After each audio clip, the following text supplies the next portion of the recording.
नमस्कार, आशा कुकिंगमध्ये तुमचं सर्वांचं स्वागत आहे. मी तर आळूच्या काड्या घेतल्या आहेत, आळूच्या पानाच्या काड्या. याची भाजी बनवायची आहे आपल्याला. ही शिरा वगैरे काढून घेतला आहे, स्वच्छ धुवून आणि नीट केला आहे. तर यासाठी लागणारा लसूण बारीक केला आहे आणि हिरवी मिरची आणि कांदा आपल्याला हे घालून फोडणी द्यायची आहे.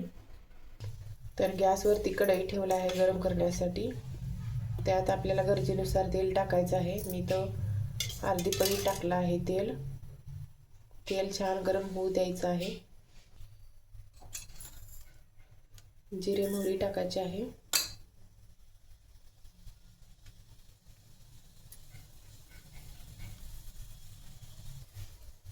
तर हे जिरे मोहरी तडतडले आहे. लसूण टाकायचं आहे. याला पण छान फ्राय करून घ्यायचं आहे.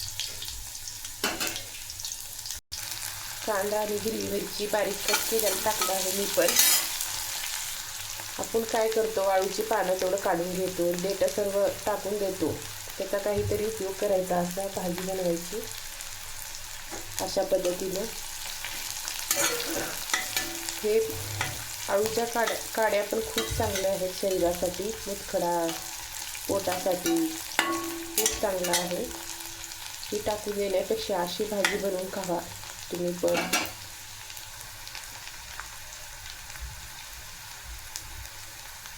तर इथं कांदा आणि हिरवी मिरची छान फ्राय झाला आहे.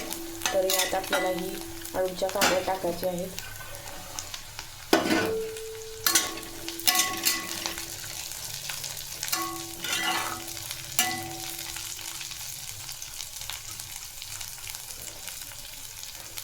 हे पण तेलात 2 ते 3 मिनिट परतून घ्यायचं आहे छान फ्राय करून.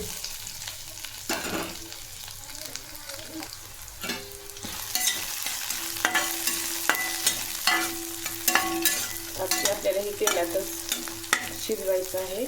पाणीचा वापर करायचा नाही अजिबात. तर इथं फ्राय झाले आहे ते थोडंसं. तोपर्यंत मीठ टाकून घेऊया. चवीपुरतं मीठ टाकायचं आहे आणि 2 चमचे शेंगदाण्याचं कूट टाकायचं आहे.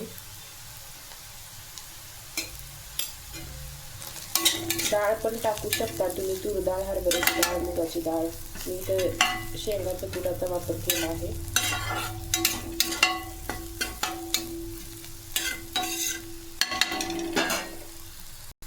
यावर थोड्या वेळासाठी प्लेट झाकून घेऊया. फक्त 2 ते 3 मिनिटमध्ये वाफवून घ्यायचं आहे ह्याला. तर इथं भाजी छान वाफवली आहे. छान वाफरली आहे, एकदम मऊ झाली आहे शिजून. देठ टाकू नका, अशी भाजी बनवून खावा. आरोग्याला खूपच चांगली आहे.